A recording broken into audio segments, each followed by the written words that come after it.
Introducing the Mr. Good Media. Put in the effort. Go the distance. The lend a hand man with a plan. Your host for the evening, John Clay. Let us explore the vastness of the internet, looking for information on anything from complex situations to fun facts. Ladies and gentlemen, turn up your sound and dive with us down the rabbit hole.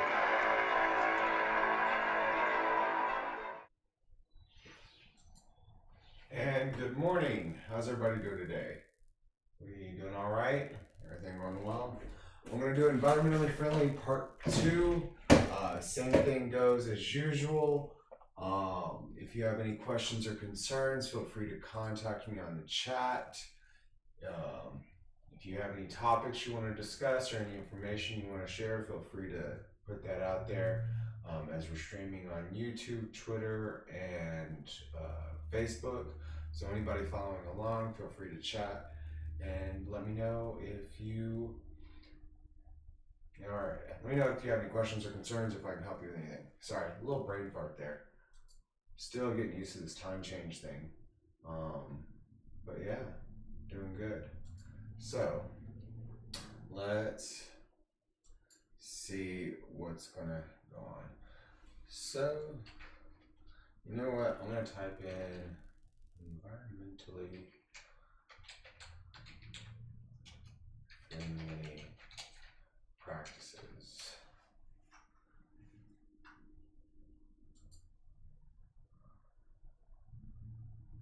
Okay, so I'm gonna flip it over. You can see whatever I'm looking at on my computer here. And recycle, number one. We talked a lot about recycling yesterday. It went well, you know. Incentivize carpooling, public transportation, bike riding to work. Go paperless or reuse recycled paper. Shop local. Avoid using plastic cutlery. Use eco-friendly cleaning products. Create an office green team or group that creates sustainable awareness in your office. And say goodbye to bottled water. Yeah, pretty much do all of that across the board. Good idea. Make use of natural light as much as possible. Yeah, like that one. If you're working from home, create green friendly home office. Make use of solar power. Reduce waste by practicing greener habits within the kitchen. Install rain tanks to use the water. I have rain tanks. Switch off electricity to avoid waste. Yes, always turn off my lights if they're not in a room, or I turn off any devices that I'm not using. Unplug, all that. Let's see. What eco-friendly practices? Eco-friendly literally means earth-friendly or not harmful to the environment. See references. This term most commonly refers to products that contribute to green living or practices that help conserve resources like water and energy. Eco-friendly products also prevent contributions to air, water, and land pollution. One of the things I would say to this is, you know, people don't necessarily believe in global warming, and that's cool. I don't necessarily know if I believe it or not. I kind of understand the concept of, you know, the more CO2 we have in our atmosphere, carbon holds on to heat more so than oxygen. So therefore, that's what is causing the overall temperature of our environment to increase. But anyways, I just don't see it as a good idea to be, you know, polluting in general. You know, land, air, water. It doesn't make any sense. Like, even if you don't believe in global warming, there's no aspect in it where I feel it's beneficial to promote pollution. Doesn't make any sense. And that just across the board, whoever you are, left, right, center, however you want to see it. You know, why don't you type in effects of pollution? See what we come up with. So effects of pollution on health. Well, one sec, I wanna So we'll look at it on health, I'm gonna say on our environment. Ooh, there we go. Environment pollution. Yeah, none of that looks all that great. I'm not seeing anything in here where I'm like, oh yeah, that's a good idea to do that. What's going on here?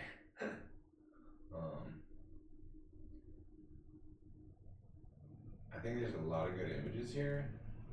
Air pollution life cycle. It appears that there's a lot of good things going on there. I was hoping to see. So one of the things I've been thinking about personally is a lot of us are talking about going to electric cars, and not using gas is a contributor to pollution, but I have issues with lithium mining as well. I'm not sure if anybody's ever looked at what lithium mining does, but it's not pretty either. So when you're looking at the fact that we want to take lithium out of the ground to use for batteries for energy, it has an effect too, and it doesn't necessarily reverse what we're doing. It doesn't create a whole cycle. That's one reason I don't think that's the way to go. I really do believe that hemp would be the better option, just because hemp in of itself is a filter, right? So like we wouldn't have to go into new mines. It's a renewable resource. On carbon. Hemp on our. How about this? We'll type can hemp help carbon reduction, and I think that would be the better way to go. Just for the simple fact that it uses CO2. So industrial hemp farming reduces our carbon footprint and therefore combats global warming. Industrial hemp uses the sun's energy to convert atmospheric CO2 into hydrocarbons and water. The absorbed CO2 is only released back into the atmosphere when hemp is composted or burned. So this hemp.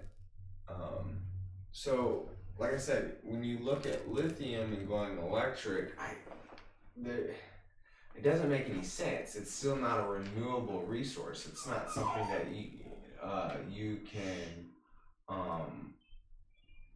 use and then continue to reuse, and it doesn't negate the effects of the use. Where again, if we do this, it's a cycle, right? Where lithium is just one way, and eventually lithium batteries don't hold their charge.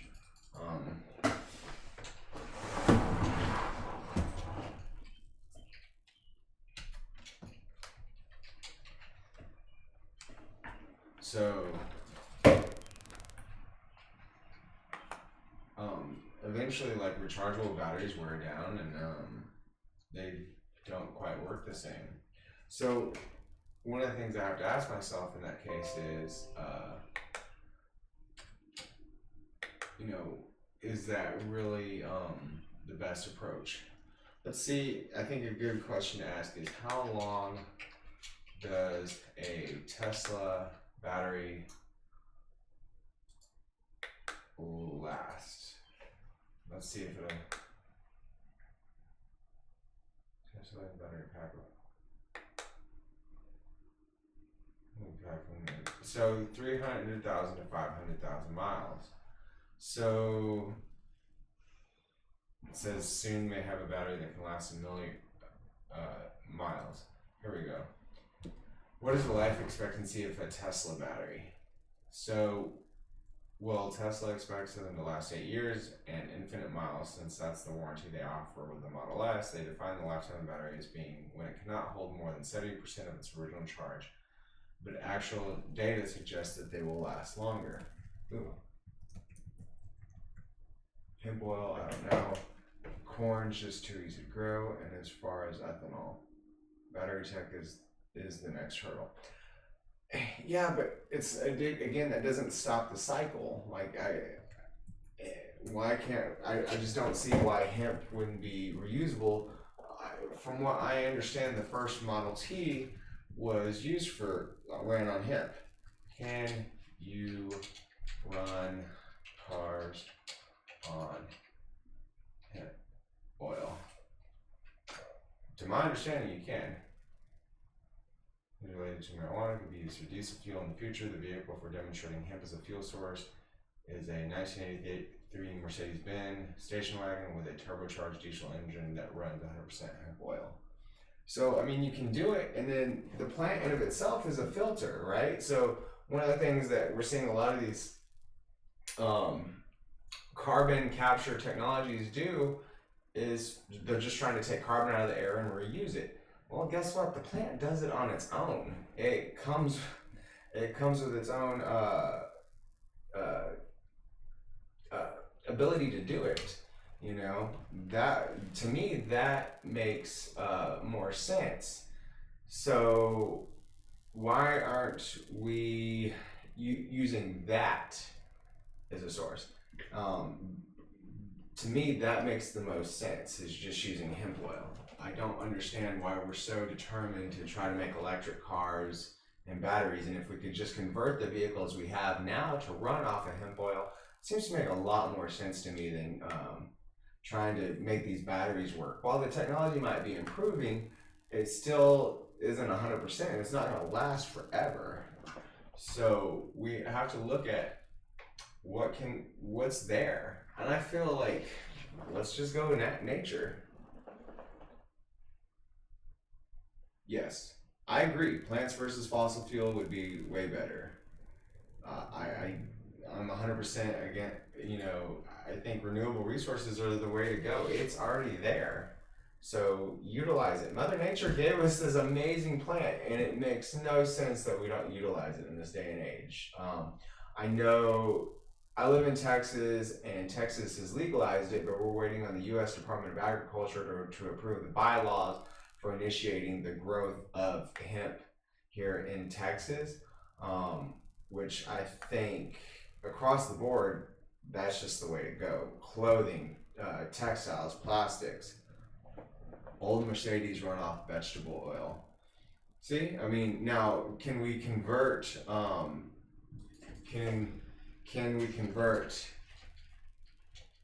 gas engines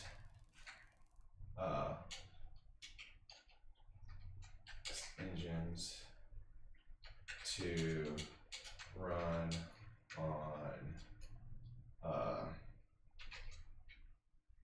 hemp oil? There we go.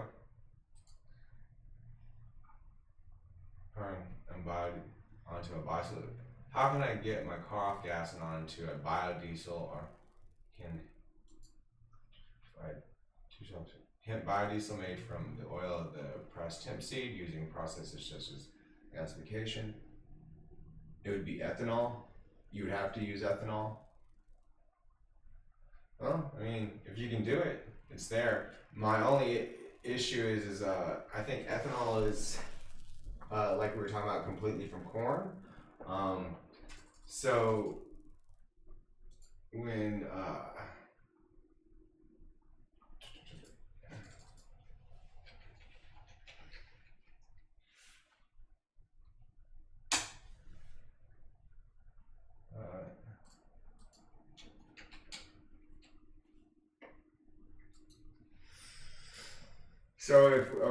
so for gas engines, we'd have to use. You're saying we'd have to use an ethanol?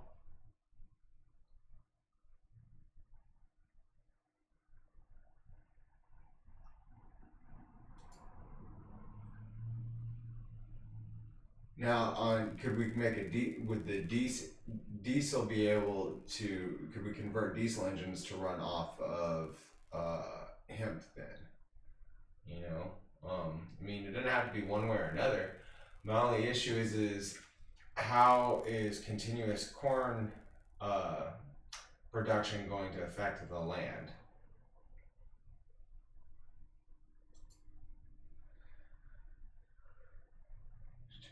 Components of plant starch and cellulose and principal converted sugars for fermentation. Okay. Corn ethanol is produced by dry milling. Dry milling process. The entire current kernel is ground into flour or mash, which is slurred. The ethanol is purified through a combination of distillation and dehydration to create fuel ethanol. So, yeah, we use corn. Now, one of the things I understand is hemp is not it's more friendly to grow on the land. It's something that could be continuously grown. I don't know how. I'll be honest. I don't know if corn. I'm trying to think about how to word this, and if anybody has any ideas. But basically, what I'm trying to think of is like, how would the production of, or how would large scale corn production affect the land in of itself?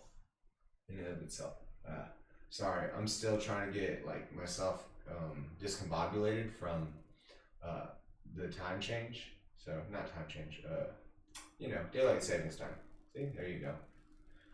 So let's ask this: is corn?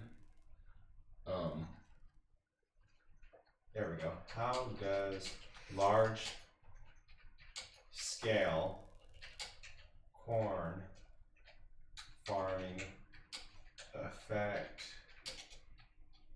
land?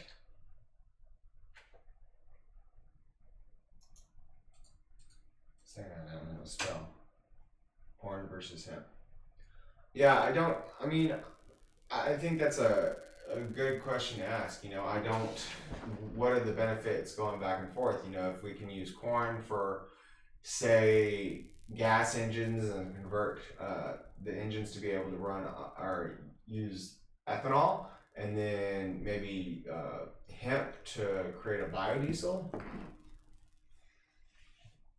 Is corn really easy? Corn easier to grow than hemp, though? Like, hemp's pretty durable. I mean, it'll grow anywhere. I've done I've done a podcast on that before, so I really do think it's probably easier to grow, and it creates a larger plant overall. There we go. How does large scale farming? Well, that's large scale farming. The environmental risk of corn production here and now. It's engineered now. Well, okay. I think hemp would be kind of. They're definitely engineering marijuana. I don't necessarily know if they've been trying to do anything with hemp, but you could probably do that for sure. We've been messing with genetics of things for a while. Appreciate all the comments, Kerfufflator. So, it's pretty awesome. I'm here every morning, by the way, talking about various topics. So, definitely appreciate you coming in and communicating so much. Natalie went through cropland is used for corn. Tied to get off the cob. More than a third of U.S. corn is used for animal feed. Production. Corn is a really thirsty crop, so in parts of the country where we don't have ample rain, we're irrigating it, usually with groundwater from and see, that's the thing is, well, okay, so, yeah, but it could be done, for sure. As of yet, no one is doing it. And I know it's, like I said, I know it's legal in Texas. They're just waiting for the U.S. Department of Agriculture. I'm sure somewhere else, some other state is growing hemp. I don't necessarily know. I'm not one way or the other. I just want whatever's going to work. if we can figure out how to make these practices work, to where it's not going to degrade the integrity of the land, and at the same time create a renewable source that would allow for the plants to filter themselves out and kind of create this balancing effect where we don't get that with lithium or fossil fuels. That doesn't seem like the way to go, for sure. It hasn't been working. It's not working. It causes problems across the board. So I just want to have the discussion of whatever's going to work best, and if we can make that happen, that's what I'm looking for. Issue we see with corn production is the fact it needs so much more fertilizer than other crops, and in many parts of the Corn Belt, we see higher levels of fertilizer pollution, fertilizer that is essentially running off into rivers and streams, and a lot of it is aggregating into the Mississippi River and pouring into the Gulf of Mexico. Like that needs any more problems. It already has enough. Contributing to what's been called by scientists the dead zone. It's a hypoxic, oxygen-deprived area where essentially there's no room for aquatic life. And we know from our study that corn production contributes to 40% of that in nitrogen pollution. Yeah, that doesn't sound all that great. On what corn farmers can do better. So the reality is that in some of these regions, groundwater is going to continue to be a source of irrigation, but there are many upgrades in irrigation technology that can be employed. The fact that 20% of farmers are still using old-fashioned flood mechanisms to irrigate their corn rather than using drip irrigation or center pivots, which are more parsimonious in how water is being allocated. There's a lot they can also do to protect soil and the moisture in their soil by not plowing their soil vigorously as they might otherwise by doing things like planting over crops. Fertilizer application is something that has been studied for many years, and there are many great practices that have been identified by scientists and agricultural experts. A lot of this is about putting the fertilizer on the right time and the right amount. Now, farmers understandably don't want to take risk and not apply enough fertilizer to produce the yield that they think they can produce. So there's a risk for them, but we now have technologies, soil testing approaches, and even remote sensing that allows farmers to be much more precise about where, when, and how much they apply fertilizer. So I mean, I think corn could probably work in some ways. I just think we really need to look at overall how we redo our system. I'm going to open up another Google window. We're kind of at the end of my time for the day. I have a few more minutes left. I want to cover this subject again, so I'll be going back to it, but I do like to do on this day in history. So let's see.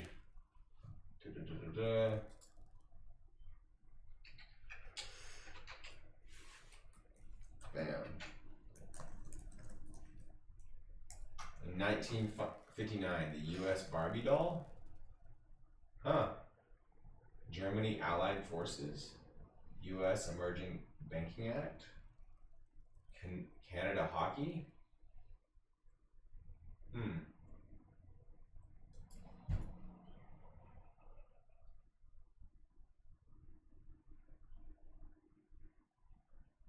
Oh, on April 16th. Why are they giving me April 16th? I went in March. March 10th. Fighter planes firebombed Tokyo in 1945. That's great. The work on the Boulder Dam begins.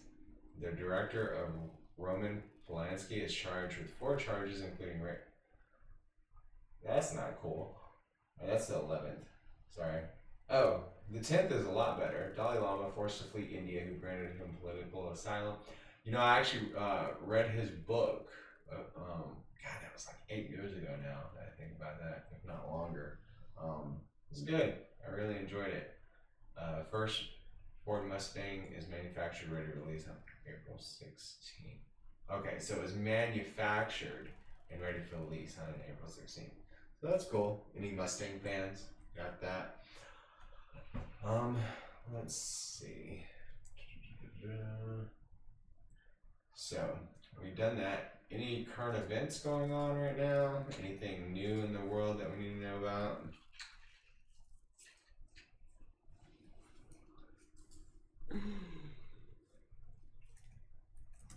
Let's see. I'm just gonna go to images. Oh, I think, I saw this. I think Hillary Clinton was named Time Person of the Year. Not a Hillary Clinton fan. Sorry, Hillary, please don't kill me. Sorry. If I offended anybody that's a fan, my bad. I swear she got the cover. I don't know. If anybody thinks of any ideas, again, tomorrow, if you think of an idea for a current event or something in history that feel free to type it. I'm going to touch more on biofuels tomorrow. I don't think we got to finish going down that aspect of the rabbit hole, and I cannot talk enough about it. I think it's a great thing to discuss. Should be discussed more in higher places than what I do. If anybody, like I said, has any questions or concerns or wants to reach out to me for anything, feel free to do so.